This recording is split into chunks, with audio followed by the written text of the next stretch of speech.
Y aquí seguimos hablando, señores, de la clase media en República Dominicana. Y le decía a los economontos en el break que yo pienso que la clase media ha sido muy tolerante y no se queja, y es en parte porque le da vergüenza. A la clase media le da vergüenza. Le da vergüenza quejarse y decir que está en olla. La clase media no quiere decirlo.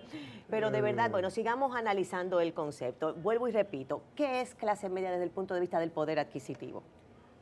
Bueno, las encuestas, tú dijiste que hacerlas sin el Banco Central, pero el Banco Central es el que hace las encuestas de ingreso y gasto. Sí, no digo sin hacerlo, no digo sin el Banco Central, pero a lo que me refiero es que son datos que al final no retratan la realidad práctica de la casa del día a día, de la casa, o sea, de la familia media.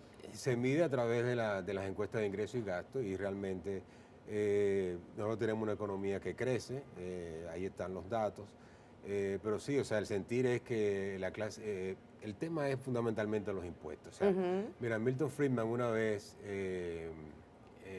hizo famoso en Estados Unidos marcar un día como el Día de la Libertad Económica. Él lo que decía es, bueno, yo gano tanto en el año, pero del Estado se lleva un 35, 38%, un 40%. Entonces él dice, bueno, yo trabajo como esclavo la primera parte del año, y entonces de ahí para allá yo soy libre. O sea, el problema son los estados. Cuando los estados son grandes, los estados, es difícil los estados autoadministrarse.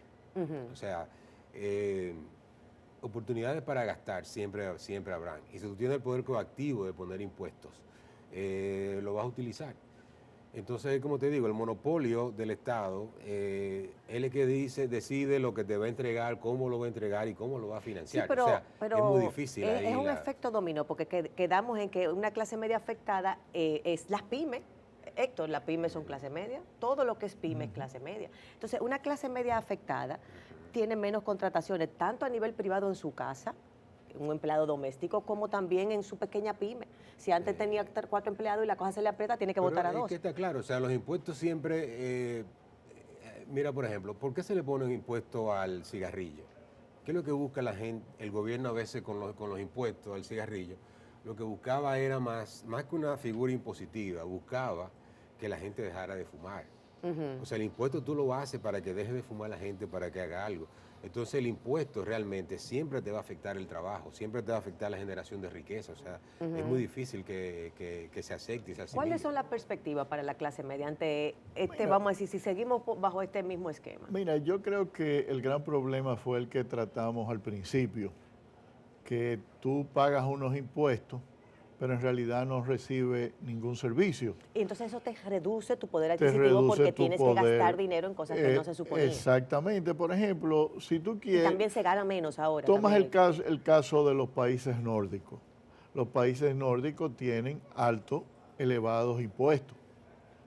Es decir, pagan hasta un 30 y pico, un 40% del PIB en impuestos. Pero sin embargo tienen... servicios públicos, servicios médicos de primera calidad, tienen seguridad, bajos niveles de crímenes, y así tú vas punto por punto y tú vas a ver que en los países nórdicos el ciudadano común recibe esos servicios del Estado. Y la tasa de desempleo es casi nula. Baja, es baja, mientras que en la República Dominicana tú no ves que la población se beneficie de esos impuestos. Tú no tienes que ir muy lejos.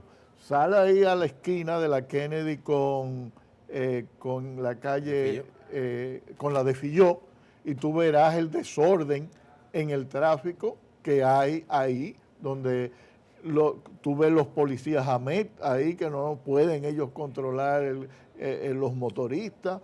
Y así en cada aspecto de la vida diaria dominicana. No tenemos que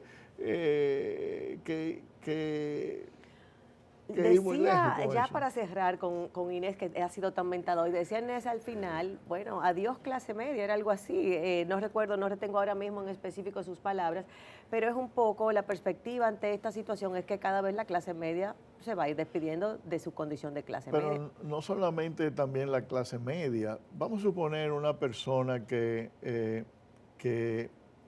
las personas generalmente ganan cuando están jóvenes. Y construyen su casa, y cuando están viejos todavía tienen esa casa, pero no ganan tanto. Entonces tú también vas a estar afectando a las personas mayores, porque su capacidad de pago no es la misma Que en años mozos. que en años mozos. Claro, Hay un producto absolutamente. interesante que se llama la hipoteca inversa en los Estados Sí, Unidos. en los Ajá. Estados Unidos. Ajá. Que tú, Exactamente. las personas mayores ya lo que hacen, las parejas, lo que hacen es que toman un préstamo Sí. por el equity, por el valor de la vivienda. Pero no es que pagan, o sea, no pagan un solo centavo al banco, sino que los intereses se van acumulando, se van comiendo el capital. Ujú, claro, Pero claro. exactamente, mira algo importante, las personas deben pagar en base a su capacidad.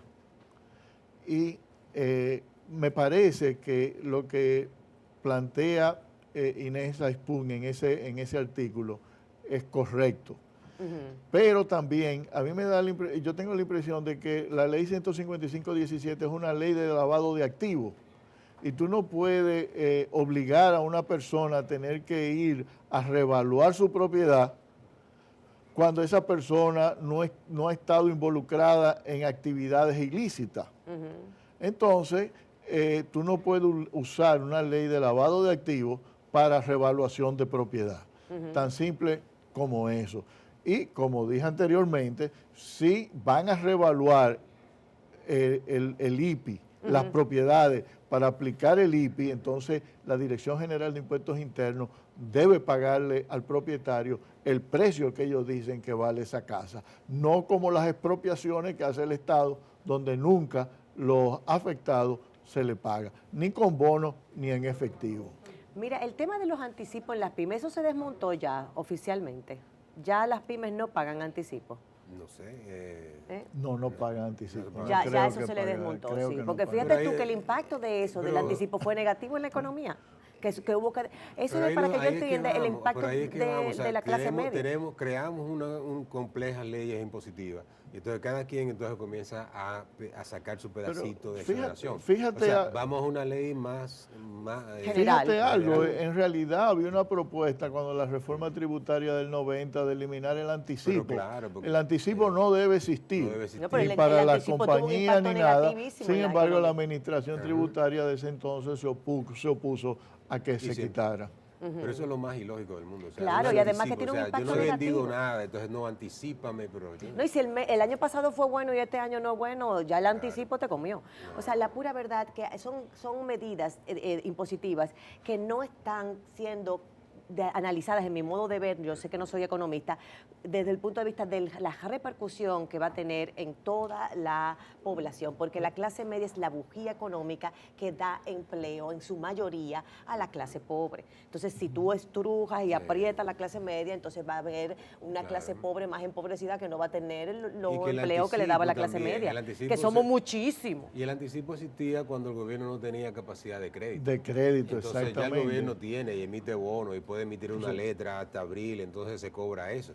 Entonces obliga a la persona a que se endeude en ella para pagar anticipo. Y otra cosa aparte de con el tema del poder adquisitivo es que aún el salario no haya reducido, asumamos, ya por el mismo hecho del costo de la vida, lo que asume que tú tienes el mismo ingreso de hace 5 o 6 años, que tú lo has podido mantener igual, pero es que el poder adquisitivo 5 años más tarde no es el mismo que hace 5 años porque el costo de la vida ha aumentado significativamente. No tan significativamente, Bastante. no No tan la cifra, significativa. pero puede ser...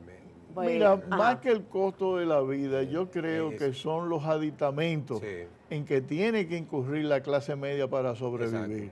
Tú necesitas un inversor, oye, una Pero batería. ese costo de la vida, Sí, ese costo de la vida. Bueno, pero tú necesitas una batería. Es decir, los precios en promedio no han aumentado mucho, pero tú Pero te tienes... exige una inversión. Te exige una inversión.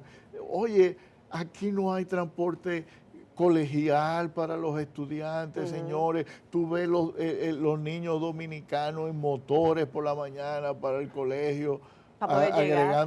arriesgando su vida. ¿Dónde está entonces el gobierno para la protección de eso. ¿Y dónde están yendo tus impuestos? Así mismo, señores, y esa es la exhortación. Nos dicen que ya tenemos que despedirnos y la verdad que es un tema que tratamos con muchísima pasión. Espero que todo el que se siente identificado con la clase media agonizante, pues también nos dé apoyo, porque en efecto tenemos que ser una sola voz y defender a esa clase media. Gracias, muchísimas gracias al queridísimo José Alfredo Guerrero y a Héctor Guiliani Curi. Les recuerdo, mañana será transmitido por este canal el debate de los candidatos a la alcaldía por diferentes partidos, patrocinado y organizado por ANGE. Por lo tanto, mañana no saldremos en vivo, pero ya retomamos el contenido del ILE en CDN el jueves. Así es que muchísimas gracias y nos vemos pronto. Bye, bye.